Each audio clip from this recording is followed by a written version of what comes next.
All right. Good afternoon, everyone. Welcome to the National Science and Technology Week launch of the KOOHA Explore the Koohascape event. My name is Nicole Chavez from the DOST-ASTI, and I will be your host for today. So before we proceed, maybe please invite everyone for the singing of the Philippine National Anthem.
Once again, a pleasant afternoon to all of you who are tuned in for this very exciting event.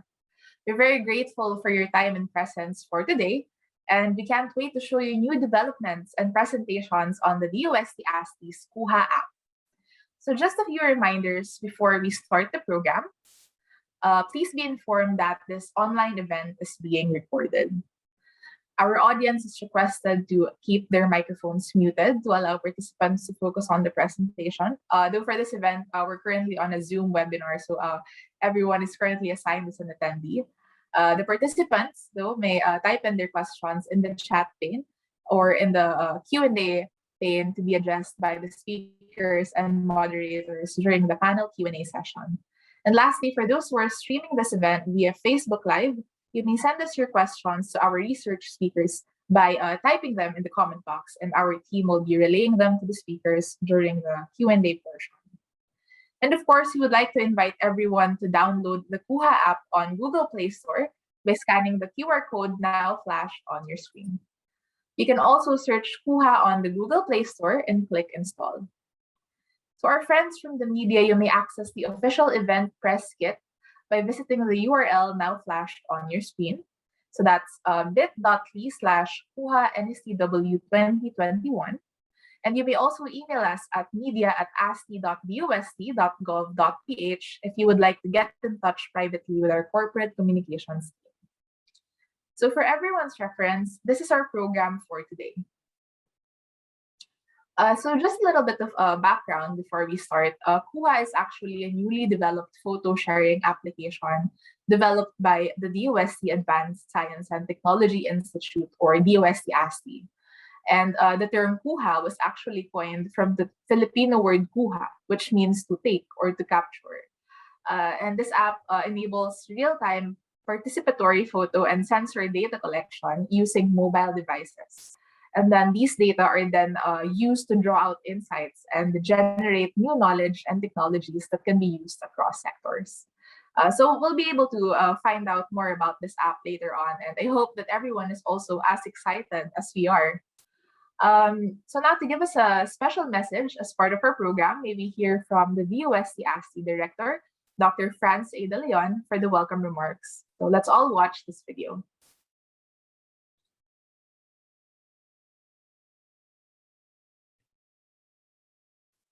A pleasant day to everyone who are present for today's event. Thank you for celebrating this year's National Science and Technology Week with us. We're very excited to show you new developments on a few of the DOST-ASTI's projects and programs for this year. It is with great honor that I welcome you all as we share with you new technologies and advancements developed by our talented team of researchers with the goal of benefiting our society. Over the past year, we have been committed and continuously working to deliver relevant and timely technological innovations that provide ease in everyday life of our fellow Filipinos. The current situation caused by the pandemic has further challenged our institute to produce technology-driven solutions that will make services for our country more accessible to people and for the government to provide accurate data and information to the public. Right now, we have been providing these services to various parts of the country in planning for disaster response, agricultural solutions, and satellite imagery, to name a few.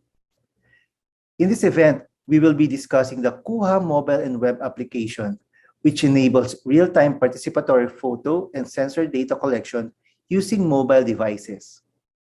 Thanks to our very own developers and researchers from DOST-ASTI, we aim to share with you all how this innovation works and how it is relevant to the progress of society. We are looking forward for everyone to grow more interest and appreciation towards science and technology as we start today's webinar. Thank you and have a good day.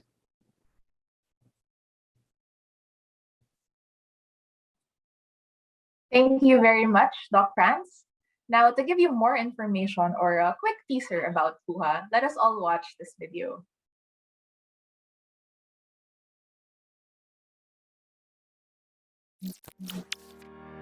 The way we use data is evolving. What if we create a platform that will enable us to generate big data? Introducing KOOHA. KOOHA is your one-of-a-kind camera app that captures your smartphone's built-in sensor data as you take that precious moment. KOOHA offers cool features that allow users to experience photo taking and sharing to the next level. It just takes an account to share your photos to the KOOHA community. KOOHA lets you capture beyond moments in just one tap, wherever, whenever you are. Enjoy browsing through photos shared by other users from the KOOHA community.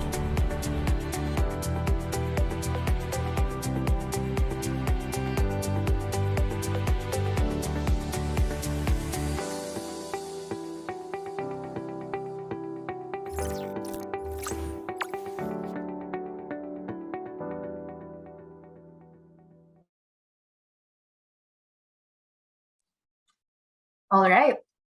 So before we begin, just a quick reminder to our media friends and viewers, you can ask questions in the chat pane and the comment section if you're streaming this live via Facebook after each speaker. And then after that, we'll be having a Q&A portion later. And for those who have not yet downloaded the KOOHA app, you can scan the QR code now flashed on your screen or go to the Google Play Store, search for KOOHA, and then install. Again, to our friends from the media, the official event press kit can be accessed through the ASTI website URL now flashed on the screen. And if you would like to schedule an exclusive interview with our speakers, you may reach out to us via media@asti.ust.gov.ph. All right, let's begin. To give us a presentation and demo of the KOOHA app, our speaker is a senior science research specialist at the DOST-ASTI and the project leader of the KOOHA team. She has more than 10 years of experience in information and communications technology research and development, and systems engineering, and an experience working with web and mobile app development, MVC frameworks, content management systems, and business process management systems. Please welcome Ms. Roxanne Aviñante.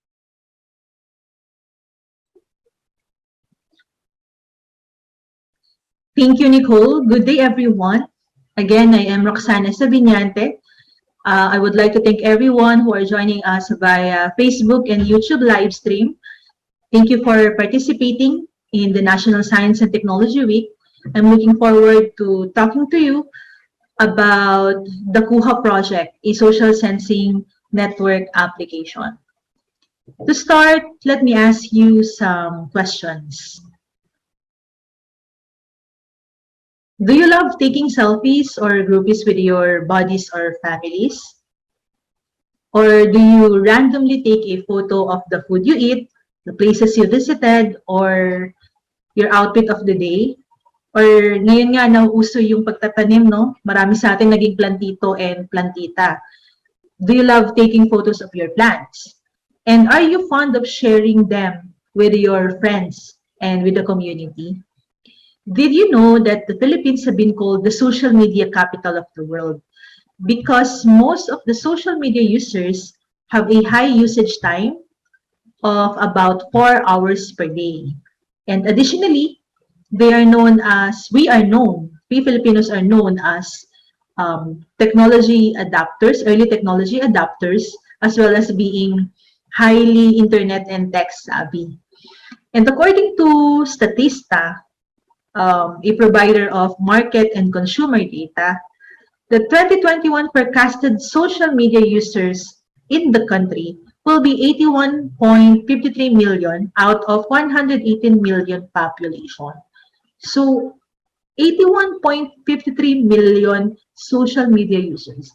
Imagine if these users will upload a photo or any content in a day in any social media platform, that would mean there are at least 81.53 million content, photos, videos, or any content that will be shared to social media. So the question now is, what will happen to the data, to the photo, to the videos, content that we share to any social media platform? So, meron tayong kanya-kanyang purpose why we use social media. Yung iba ginagamit siya for business, yung iba naman for entertainment, yung iba for educational purposes. But most of these purposes are for parang for the benefit of ourselves, di ba? Parang to gain something and for our personal preference. Pwede rin siyang i-like or i-share ng mga friends natin, di ba? Pero what if these photos and content that we share in the social media can help not just us, but the community to answer day-to-day questions and even help us decide and give us relevant recommendations based on our needs? Okay, say for example, what if the data you shared in social media applications can be used to assess a particular place? Gusto mo pumunta sa isang lugar for example, for a business meeting, or if you want to visit a place for short stay, vacation with your family. We want to make sure that the network signal is stable if we want to be connected with our loved ones. We want to know if it's crowded, how's the network signal, how's the traffic condition, how's the weather, what are the night activities. Or if we are looking for a venue for an important event, for example, you have a special event, wedding, proposal, or family gathering, and you want to make sure that the venue is serene, hindi masyadong maingay, hindi masyadong mainit, there's a stable internet connection. So, di ba kahit malayo ka sa syudad, you're still connected. Is the place conducive? So, is the venue safe? Is it popular, noisy? How's the weather? Accessible to guests, for instance? Or another scenario, you are looking for a good location site for your business and you want to know if the target location has a high foot traffic. So for potential customers, how's the night activities? How's the weather, the ambience in a particular place? So these are some of the relevant questions that KOOHA can answer. Yes, you can make your captured photographs powerful through KOOHA. So KOOHA is a photo sharing app, but the photos you shared to the community will go beyond moments. Why beyond moments? Because alongside with your subject, may it be a selfie, a groovy, or photo of your favorite food, your pet, or any scenery, the data of your phone's built-in sensors are also captured. So yes, your mobile devices have a built-in sensor, have built-in sensors. Location, temperature, luminance, network signal, ambient noise, to name a few. So we can get all this data alongside with your photo and then share it to the community. That's why you can share more than just your photos. So collectively, the photos shared by KOOHA users will not just be viewed, will not just be reacted to, or shared with other users. They can be a powerful source of information that will help us make informed decisions, like the use cases we mentioned earlier. Okay, I would like to zero in first with the rationale why we developed the KOOHA project. We all know that we live in a data-driven society, and in every decision that we make, we look for data to help us make smart and proactive decisions.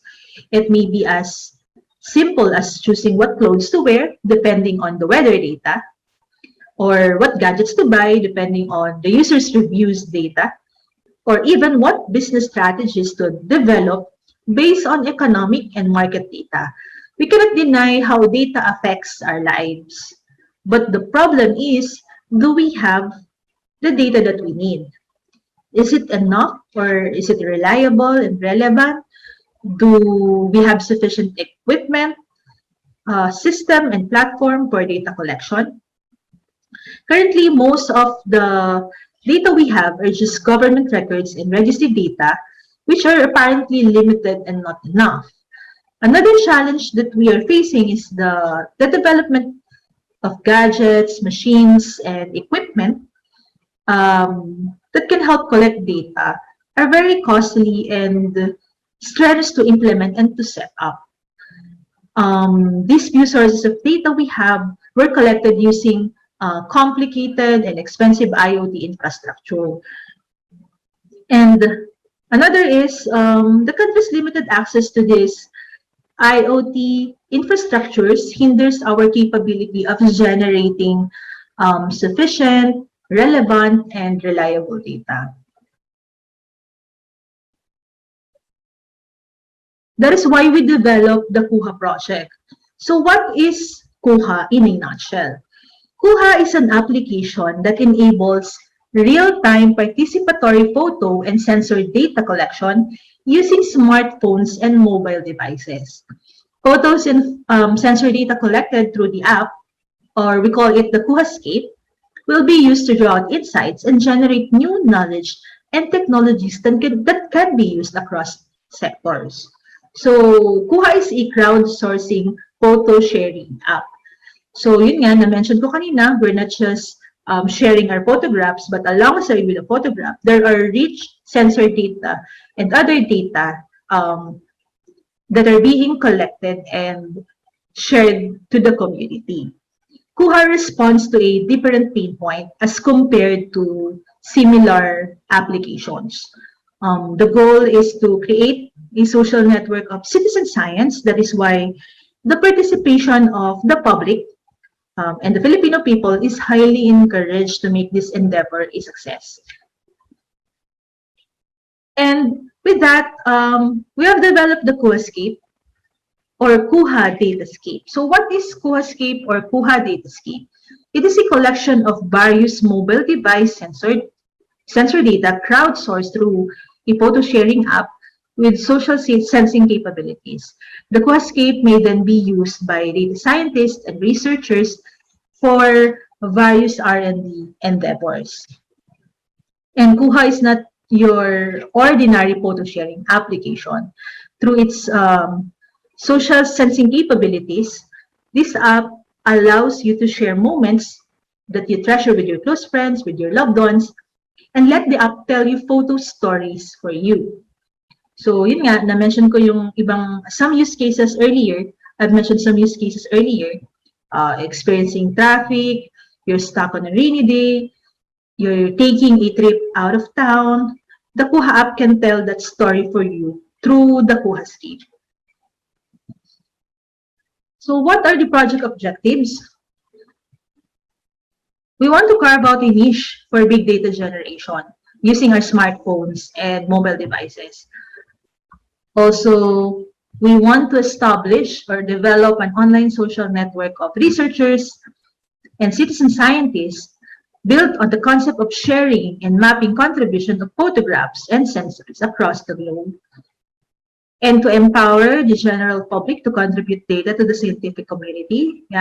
We also promote citizen science, and to provide a medium for data scientists, researchers, and citizen scientists to make use of big data generated by the KOOHA app to develop relevant applications that may have an impact to the society.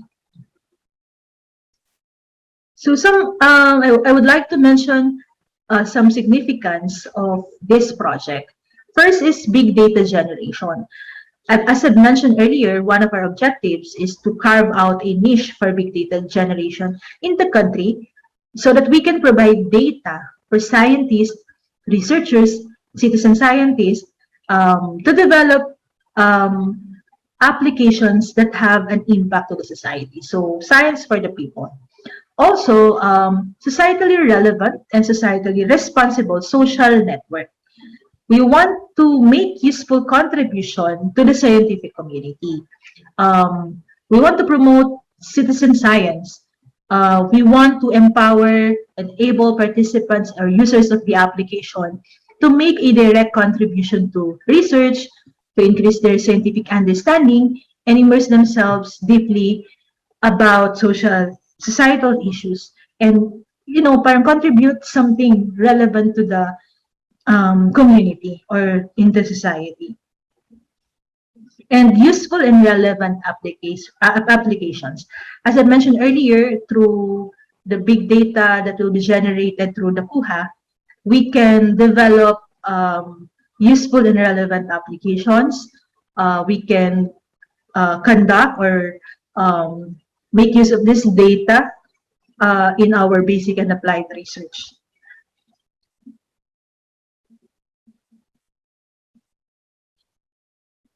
So KOOHA is now available for download on Google Play Store. You can also visit our website at kooha.asti.dost.gov.ph to know more about the KOOHA's features and to subscribe for our latest updates.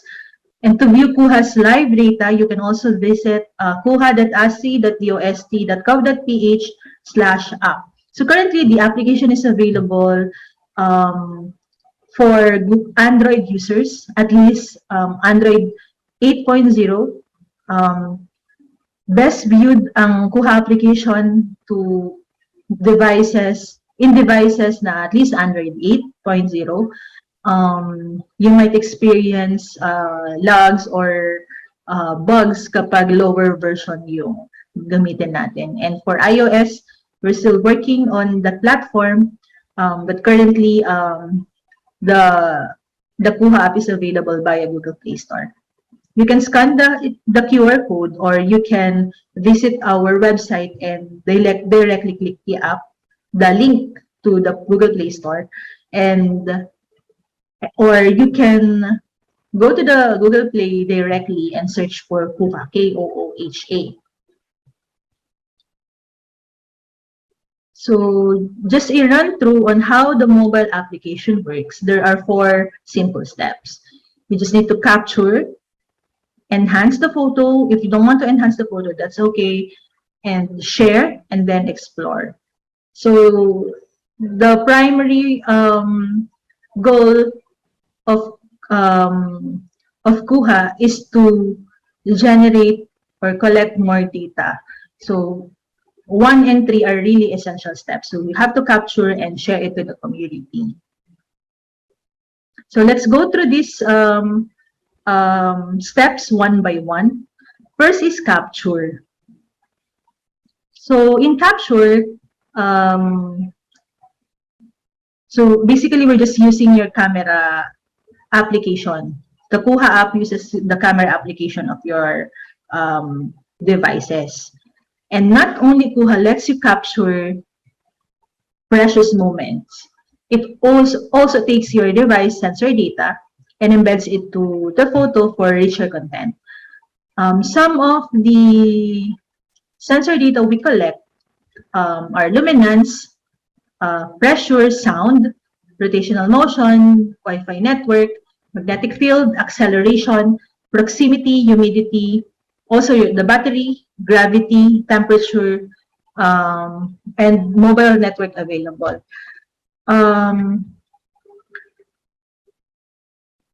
These sensors are available in your smartphones. So, and these are not sensitive data. Sensitive and personal data, they can be shared and anonymously. We can use yung data you share to the community for research purposes. Next is enhance. This feature blends your photo to a predefined template wherein selected sensor data like location, date and time, temperature can be displayed alongside with your photograph. Okay. You may also download the framed or templated image blended with sensor data and other measurements. And you can share it to other social media platforms. So, para lang makita that you took the photo via KOOHA app. Also, we have the share feature, the share stack. KOOHA users join up to the community where they can share photos taken using the application. They can react to photos, they can give awards to the photos, and explore the data embedded on each image. You may also share them to the KOOHA community, so other KOOHA users will get to see your shots, your photos. And to do so, you just need to sign up with KOOHA using your Gmail or Facebook account, or just simply create a KOOHA account using any of your emails. Last is explore. The collected photos and sensor data or Koohascape can be used by data scientists, researchers, and citizen scientists in generating insights that will help the general public make informed decisions. So you can check also from our map yung mga pinned photographs, yung mga pin, and these pins are associated with the contribution of every KOOHA user. And of course, yung permission naman to access yung cellular location is not required or optional, but for better visualization, if you want to see your contribution on the map, pinned on the map, you have to enable yung location home. And we do not collect location on the foreground. We just use yung location when you capture the photograph, and automatically hindi na siya automatically it will be turned off and it will not be used during your KOOHA exploration or kapag ginagamit mo yung KOOHA. So hindi naman ginagamit yung location for other purposes, just to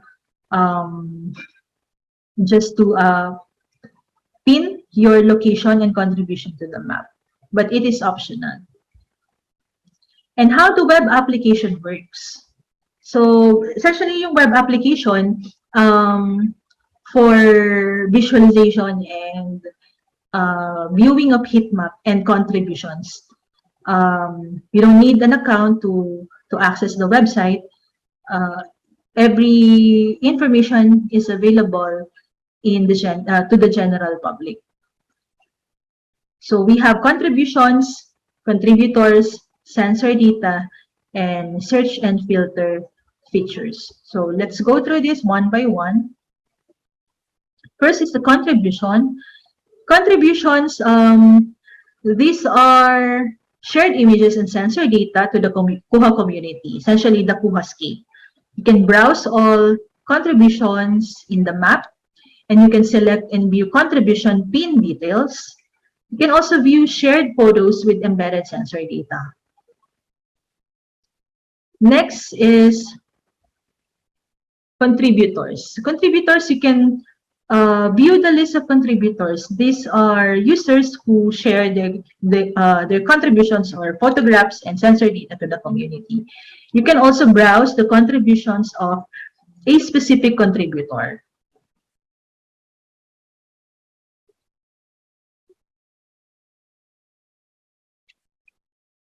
Next is sensor data.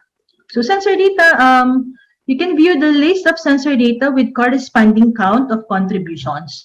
You can also browse contributions sorted by sensor data. So kung mapapansin nyo, makita nyo lang na there are some contributions in the community that are shared to the community with corresponding data. So filtered siya according to sensor data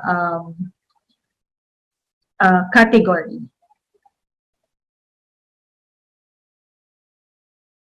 And you can also search and filter data according to some parameters, with the use of some parameters. So you can select specific mobile device sensor data in a particular location.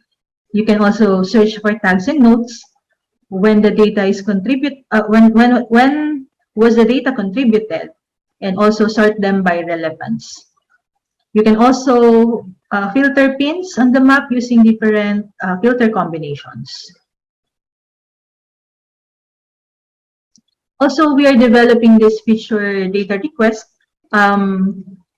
If we have enough amount or big amount of data ready for analysis, that can be used for analysis and studies, this will be available to the public, specifically for researchers, entities, students who are interested in conducting or doing basic and applied research using the data collected through the application. And that is why we want to emphasize that the data collection phase is really important. So we are encouraging everyone to use the application. The general public, the participation of the general public is really essential to make this project successful, because without the data, we cannot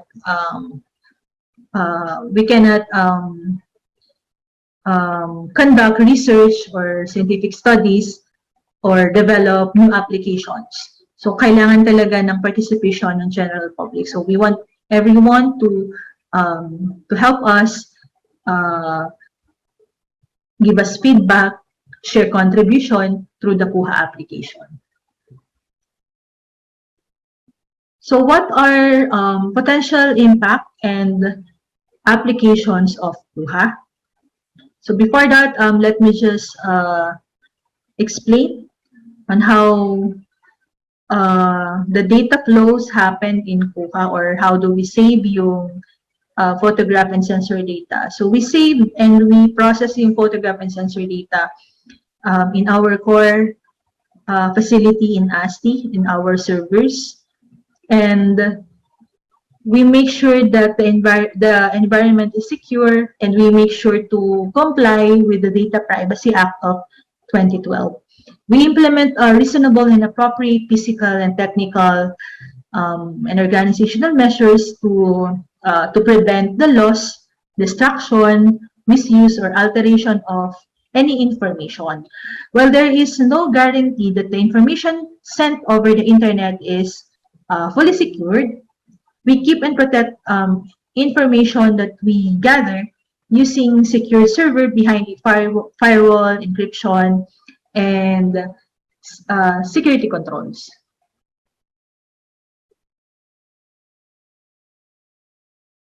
So I would like to explain how your data will flow through KOOHA. So this is very important. We need to understand that we cannot proceed with utilizing the data to conduct community engagement research if we do not have the data. So first, user shares their content photo through the KOOHA application, thus enabling the app's social sensing capabilities. And then this data will be utilized by researchers and data scientists to conduct community-engaged research. For instance, thermal mapping, Earth observation, studies related to health science, etc. So by using KOOHA, both the general public and researchers can contribute and grow their respective communities. Thus, also growing usage of KOOHA both as social and data gathering app.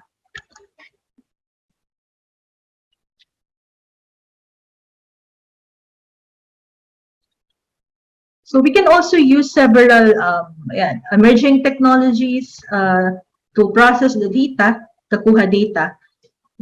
We can use data analytics, artificial intelligence or machine learning, computer vision, Internet of Things, scientific studies. So Koohascape can be used for basic and applied research.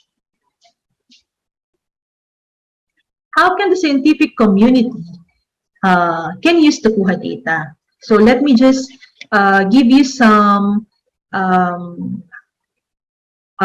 use cases or example where the scientific community can use the data generated by KOOHA. We can use KOOHA data to do thermal mapping and potentially be used in relation to studies on climate change or global warming, given that we have a significant amount of data and there's also a parameter of time to conduct this kind of studies. For sound decibels, it can be used to study environmental and health impact of noise pollution on a particular area or location. Also, it can be used as Earth observation tools through KOOHA images. The sensor data can be used to make measurements near the ground surface, for example, trees, clouds, low vegetation, species. This data can be used for biological conservation studies. We can apply computer vision for this kind of research studies. Also, this can be used to recognize physical and biological activities using motion sensor data, accelerometer, gyroscope, and proximity sensors. Another use case, we can detect the relationship of photos taken to lifestyle, for instance, by using computer vision, feedback information to users about their caloric intake and help them adapt healthier eating patterns. These are just some examples. So, maaring may iba pang paggamitan yung data na mag-generate through the KOOHA app.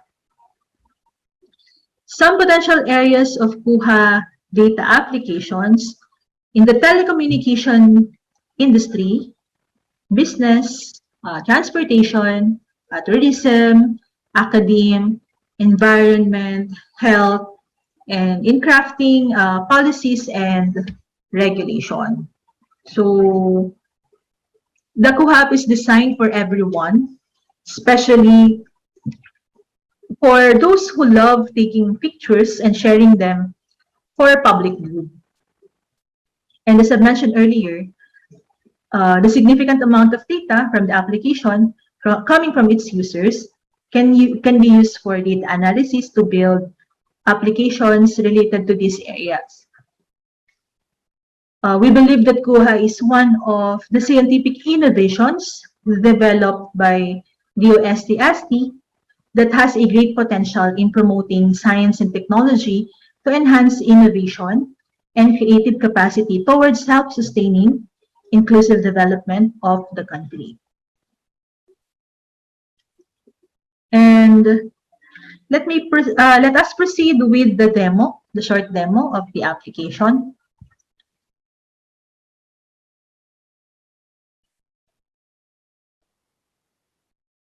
Okay. Assuming you have installed the application, you have downloaded the application and installed it in your devices. Again, currently available pa lamang siya sa Android devices and at least Android 8.0 yung version that that KOOHA can accommodate.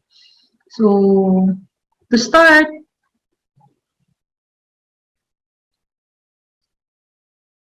So first, when you open the application, um, you'll just see this onboarding pages, and then you have to sign up and create an account. May mga notices din dito or warnings na ano yung mga permissions na you want to allow and you want to deny. So you cannot share photograph if you do not have an account. So you need to sign up, provide your email, your password, display name, your gender, and type of user. If you're a student, enthusiast, or researcher, you have to read the privacy policy. Assuming that I have already signed up, I need to sign in after my activation. So kailangan i-activate yung email. Mag-send siya ng email and you have to click it to activate. Then once na nakapag-login ako sa application, I will be redirected to the studio wherein nandito lahat ng photographs that I captured. Now, I can take a photo. So, i-allow ko lang yung mga permissions. And then, after kong mag-take ng photo, I can now share this photo to the community. So, for instance, I will take this photo. And then, I have an option to add a template. So I can apply a template wherein some parameters can be added, or I'll share the photo as is. Then I'll put some notes and tags for this rubber plant.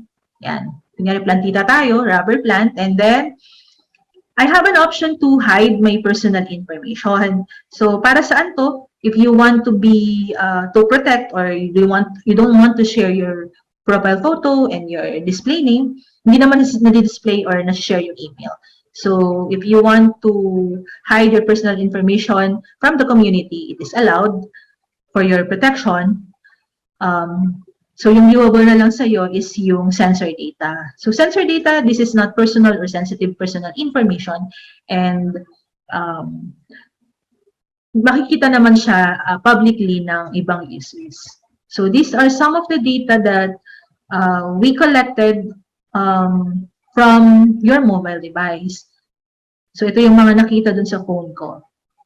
Now, I can share this to the community. I also allowed my location, so nakapin siya dun sa current location ko. And then, after kong ma-share, available na siya publicly to the community. So, anyone who has an access to the KOOHA app can now view yung data that I shared. So, kung mapapansin nyo, KOOHA user yung pangalan ko, I opted not to share my personal information or display name and personal or profile photo. And I can also check, since I allowed the location, I allowed the use of my location, I can check my contribution in the map. I can explore. So, ito na yung part na you will explore. You can check kung nandito yung, yan, napin naman dun sa current location ko. Then, if I click it, yun, may redirect lang din ako dun sa view page. And for the maps, you can also filter according to the user type, enthusiasts, students, or researchers. The purpose is just to see yung diversity ng users na gumagamit or yung nag-share ng contribution. Yan. In the community, yan, you can view other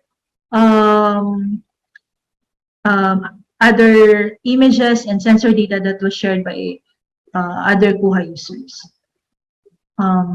I can also give an award for a particular photo. Ano yung award? Parang siyang reaction. So you can give a photo award for a particular contribution. This is for stickiness of the application. So, kunyari, you can select if it's flavorful, environmental, artistic, nostalgic. So, for this instance, I give environmental award for this photo.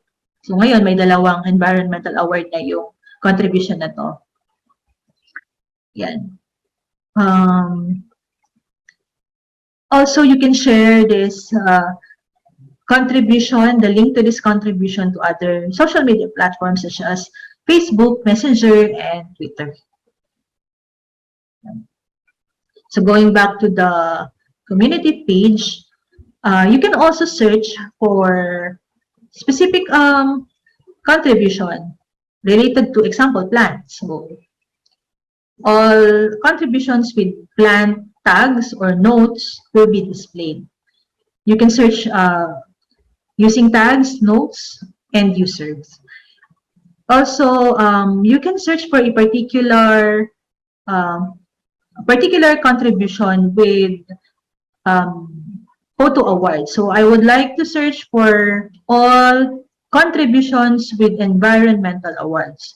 So ito yung may mga environmental awards. You can also see dun sa lower, sa bottom, yung number of contributions.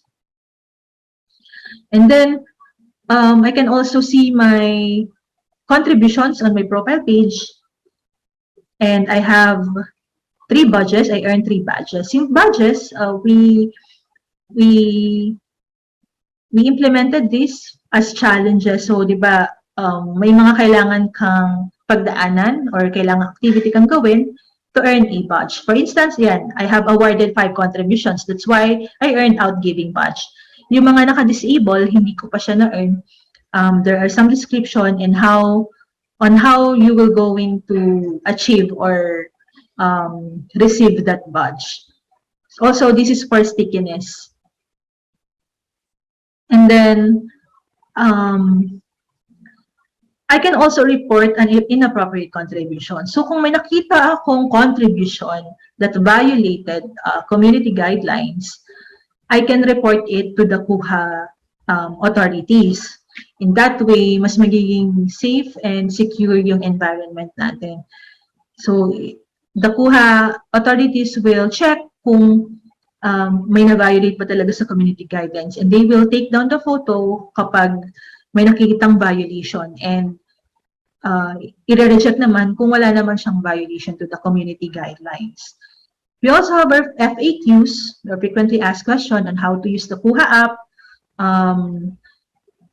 This is for newbies, for information of everyone. And you can also delete your account or delete your account details and contribution. So when you delete your account, yung user account mo lang yung ma-delete, ma-retain yung contributions mo. But you may opt to delete your account and contributions as well. And then, so that's it. So this is really essential for data collection. So we need everyone's participation. So we need the general public's participation to generate big data that we can use for scientific studies. Sa ngayon, we are currently in the beta stage, and we are testing the application in the community, and we hope na makapag-contribute tayo ng data to the KOOHA community. Yan. So, meron din ditong notifications ng lahat ng earned na badges and lahat ng awards na natanggap mo. So, that's it for the mobile application. Let's proceed with the web application. So, essentially, maikli lang to. You can visit yung web application through kooha.asti.dost.gov.ph. You will be redirected to a landing page or promotional page, and you may opt to subscribe for updates. You may also access yung live data through /app kooha.asti.dost.gov.ph/app. So for instance, so dito sa page na to, we have yung search and filter, as I've mentioned earlier. Request data still hindi pa siya allowed at this point because we do not have significant amount of data yet. We have the contributions, the sensors, and contributors. So for instance, I'll just look for the contribution na shinare ko kanina sa mobile app. Viewable din siya dito. it's the same map that we access on our mobile phone or mobile app. So, ito yung contribution na na-share ko kanina, ito yung rubber plant. And these are the details of yung mga nakuhang measurements sa aking device. It can be viewed by the public sa web app natin. Also, I can also view yung sensors. Yan, kung mapapansin nyo, ito nakalista lahat ng sensors available with the count on this page. And when I click it, one of these, example, yung luminance, makita ko lang lahat ng contribution na may data na luminance or yung lux, yung level of light ng isang area. So, kung makita nyo lahat ng available sensor nandito, we can also view yung particular na contribution and check yung data. So again, yung web app, ang primary purpose lang nito is for viewing, visualization. We're still developing some features para mas maging useful din yung ma-share natin na analysis or visualization to the public. But as of now, ito yung currently na functions natin.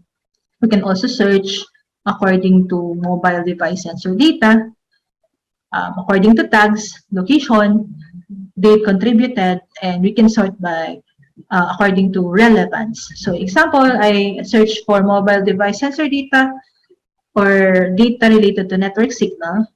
So ito lahat yung contribution na may network signal. So ito yun, you can view it from this page. Then you can also, yan, meron din tayo ditong request data. Ito yung currently, since nag-develop pa tayo or nag-generate pa tayo ng data, this is still under development, and I hope na kapag meron na tayong enough amount of data, we can grant access to those entities that will request data from the KOOHA application. And I think that's it. You can explore the website, you can browse, you can check other contributions shared to the community. You can try to take a photo from the mobile app and then i-share nyo, and then you can check from the web app kung magre-reflect din siya. So that's it for the web application. So thank you everyone for listening. You can contact us via our Facebook, email, or ito yung telephone number ng ASTI if you have any inquiries. Thank you everyone for listening, and I hope na yun matulungan nyo yung KOOHA app to generate more data. Also, we would like to ask for your feedback kung meron kayong feedback or bug report and even comment. We would like to entertain those, and would like to receive those comments as well. Yan. Maraming salamat po sa pakikinig, and have a great day.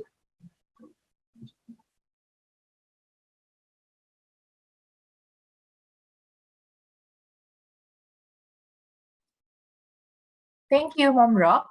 That was such an interesting and very engaging presentation of the KOOHA app.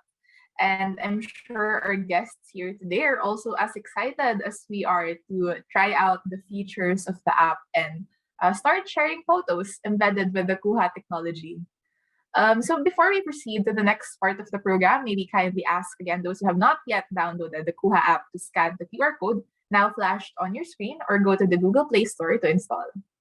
For the next portion of our program, we will start the open forum and Q&A session with the KOOHA development team, led by Ms. Rox Viñante.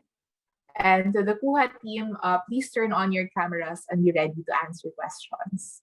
So for those who are streaming this event via Facebook Live, you may also type your questions in the comment box, and our team will try to relay them as we go throughout this portion of the event. All right.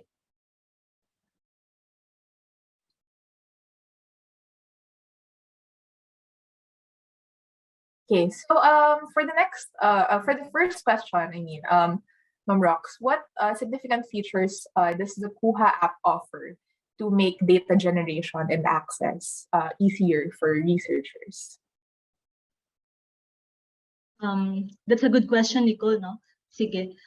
Actually, for data generation, as mentioned during the presentation, user just needs to capture a photo, and yun nga, alongside dun sa captured na photo natin, a plurality of sensory data will also be collected, then share or upload. So just two simple steps actually, just capture and upload. And also for user engagement naman, we incorporated yung photo awards na demo rin kanina, where users can give environmental, creative or artistic, informative awards, etc. So we can also actually add more awards pa when we're continually developing the application. So yun, we also integrated yung badges na feature wherein users can earn a badge once they completed specific challenge or task.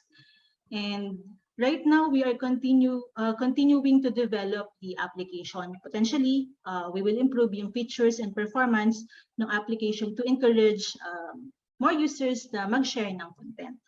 For the data access naman, it was mentioned during the presentation as well na we will incorporate yung data request feature.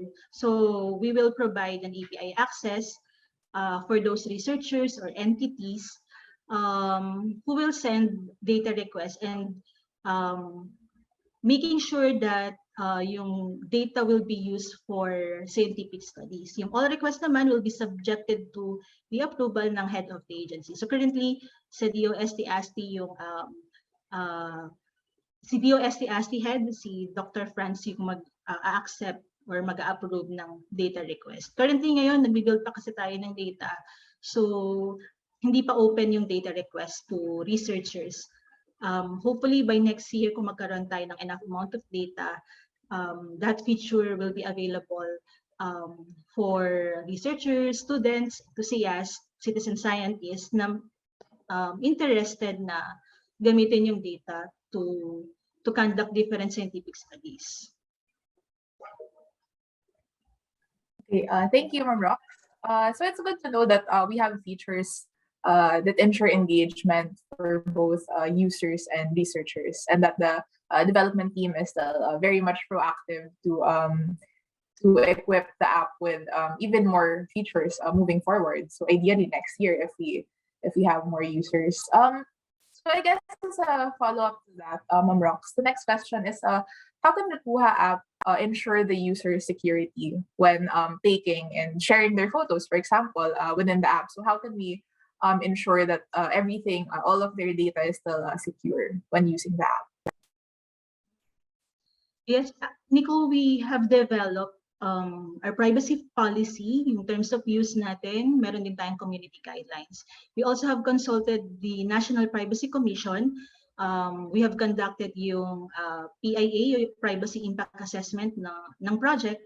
And even we consulted din yung CERT-PH. We asked for their expertise to assess yung process natin and also yung application. Yan. So all data that will be used for analysis will be anonymized. Hindi naman required actually yung personal information na pangalan. We are actually just requiring yung year of birth, but yung display name you can use whatever display name you want, pero we just ask yung year of birth for the reason being is you just want to protect yung mga kabataan nga natin na gumagamit. So we have our children's policy din na we want to ensure na at least 13 years old yung gagamit ng application natin. So also in the application naman, may mga features din tayo to hide yung personal information nila. The user may opt not to allow the use of their location then, and we have community guidance in place. They can report specific inappropriate contributions na may violation doon sa ating community guidelines. Okay, thank you, Ma'am Rox. And I think users can access then the privacy policy naman and the guidelines of the app upon installation. But it's good to know that the development team was able to put in place these security measures to ensure the security of the users as well.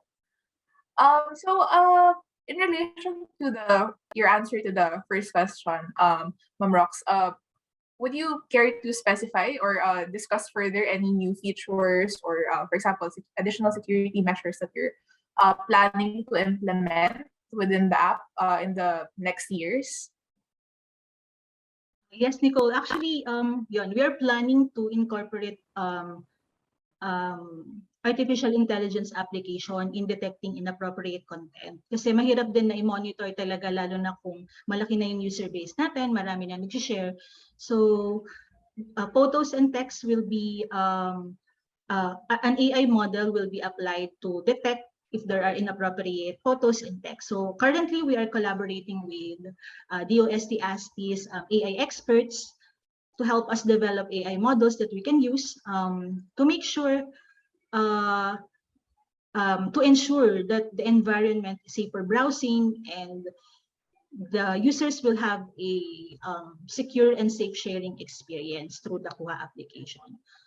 So continuous din yung development namin in terms of yun sa security, lalo na yun nga, we are sharing photos and content, although we do not collect much personal information, pero since we are sharing photos, so we are planning to have an automated na detection ng inappropriate content. Okay, so we have a question actually from one of our attendees here in Zoom. Hope that grade schoolers could use this as a platform for their respective science subjects. So if ever, Ma'am Rox, I believe the app is, the interface naman is very much friendly to be used for educational purposes. Yes, actually may rule eh. Meron kasing sariling policy si Google, meron din si Facebook. By the way, when we sign in the KOOHA application, we can sign in via Facebook, we can sign in via Google accounts, or we can sign in via manual registration. Meron kasing children's policy per platform, no? So lalo na categorize kasi yung ating app as parang social/educational na account na app. There is a children's privacy policy for Google Play. Actually, hindi allowed talaga yung below 13 to use parang social media app. Pansinin nyo, di ba, pag nagsasign in din kayo sa ibang social media platform, merong notice doon na, yun, kapag nag-input ka ng birth year mo, hindi siya i-allow na mag-proceed. So, ganun din sa KOOHA app, kapag below 13, hindi kami nag-allow na gumamit ng application. However, kung meron tayong mga users or interested na students na gumamit, yung parent or guardian naman can use the app with them. So, pwedeng nasa guidance siya ng parent. So, kasi usually pag gumamit ka ng Gmail account mo and na-detect din ni KOOHA app na from your Google account or from the Google platform that you indicated that you are below 13, hindi ka na makaka-proceed. But again, discretion kasi yun ni user. Discretion siya ng user. Yun. Pero yeah, we also love to encourage din yung mga kabataan nga na gumamit nito with proper guidance ng guardian or parent. Kasi we need to comply with the Data Privacy Act of 2012. Kasama po yung children's privacy doon. Okay, thank you for that, Ma'am Rox. But everyone who are planning to install and use the KOOHA app, let's also be wary of the the guidelines that both the KOOHA development team and Google also have put in place to ensure everyone's security when using these applications. So for the next question, the question here is, since data is for research, how long can the data be retained in the app? For the data retention, actually walang timeline on how long the data will be stored. However, according sa ating privacy policy, yun, we will keep all the information for as long as necessary unless there is a request for deletion ng data subject. So every data subject has an exercise, can exercise their rights to delete or deactivate yung kanilang account. And also meron din tayong feature sa app na pwede silang mag-delete or mag-delete ng content, mag-delete ng account, or mag-deactivate ng account for the meantime kung gusto nilang take a break, di ba? Ganun naman yung usual na ginagawa natin kapag meron tayong social media application. However, we may retain your information when required by the law. So ito rin yung provision natin sa Data Privacy Act. So you can delete your own data, you can request from us na mag-delete or deactivate if you don't know how. Yung contact details po natin, lahat yan nasa website naman natin, lahat ng contact information nandun po. Where can you contact yung data privacy officer ng KOOHA? Yun. Okay, thank you, Ma'am Rox. Now for our next question, which is also unfortunately our last question because we're a little pressed for time. The last question is in relation to the discussion earlier. Are the data collected and uploaded in the app not prone for alterations? Yes, actually, as I've mentioned earlier, we ensure na yung data will be stored in a safe environment. We also have permissions in place. We have our servers are secured and behind a firewall, may encryptions po tayo, and meron po tayong mga security controls on the application and on the server side. So we implement yun po, reasonable and appropriate physical, technical, and organizational measures. Also, yung nakaka-access lang po ng data natin, ng account natin is yung data subject.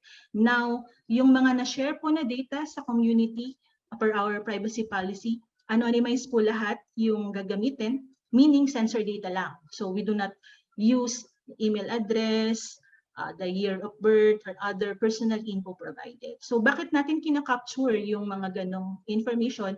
That is for making sure na legit yung user natin, no? Parang walang robots na gumagamit ng app, and also for your security pagdating sa pag-secure ng sa pag-manage ng account, you can you can personally deactivate or activate your own account, and making sure that you activate the account via your personal email.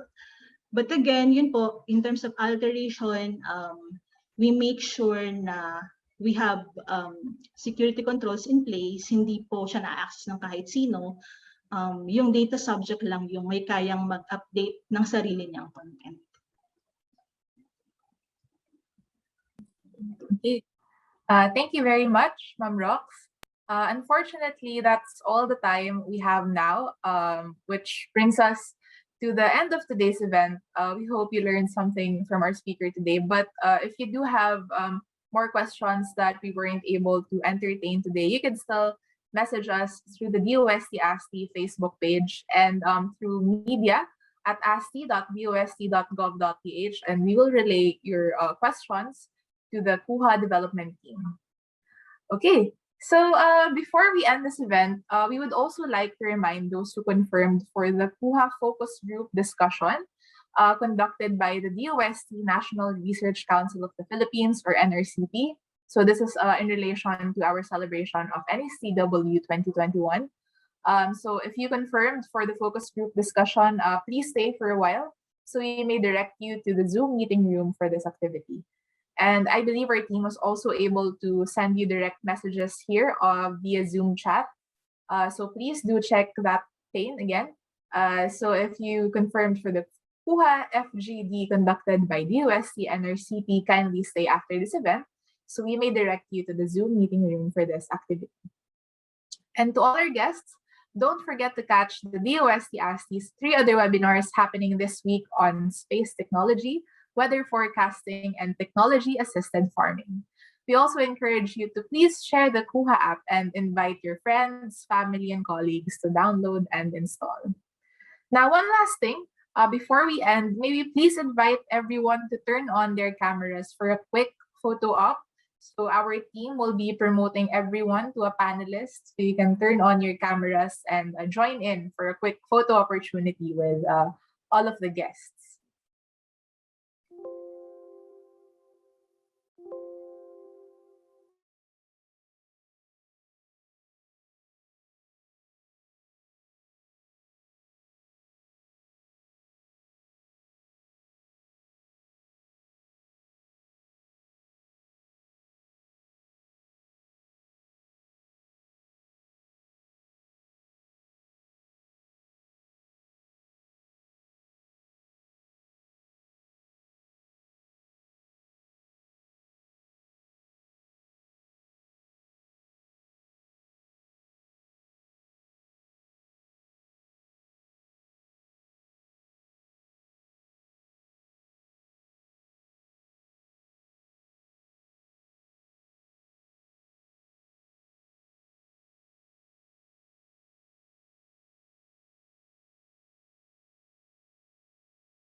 All right. So if you were able to receive the request to be a panelist, please accept the invite and kindly turn on your camera for a quick photo opportunity with our speakers.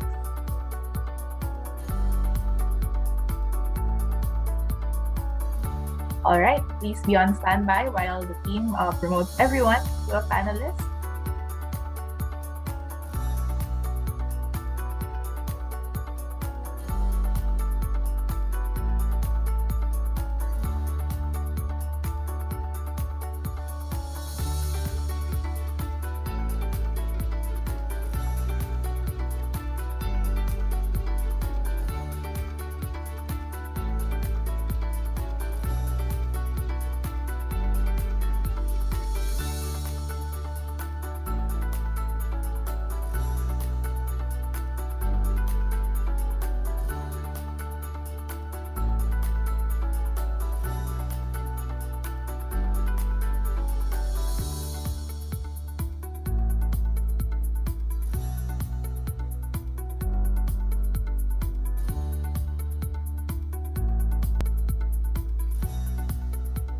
All right, so we currently have multiple galleries here. So if you have your cameras turned on, just be on standby and smile for the photo.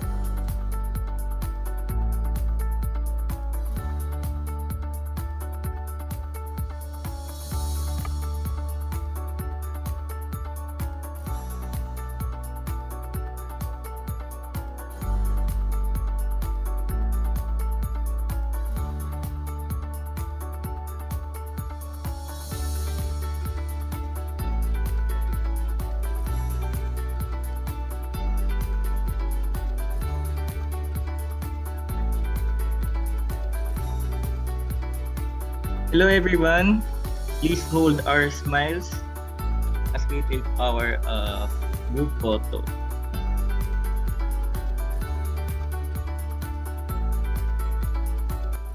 Okay, in count of 3. 1, 2, and 3.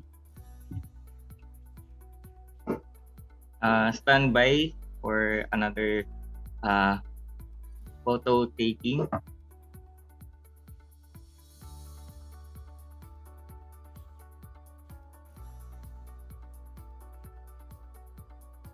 Okay, 1, 2, and 3. And for the last photo snapshot.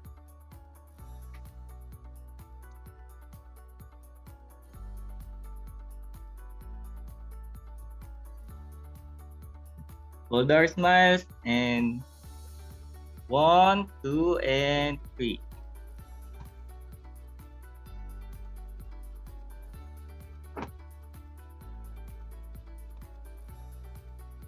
Okay, that's it, guys. Thank you, everyone. All right. On behalf of the entire DOST-Advanced Science and Technology Institute, thank you very much for being with us this afternoon. This has been Nicole Chavez, your moderator. Stay safe, stay curious, at magandang agham po sa ating lahat.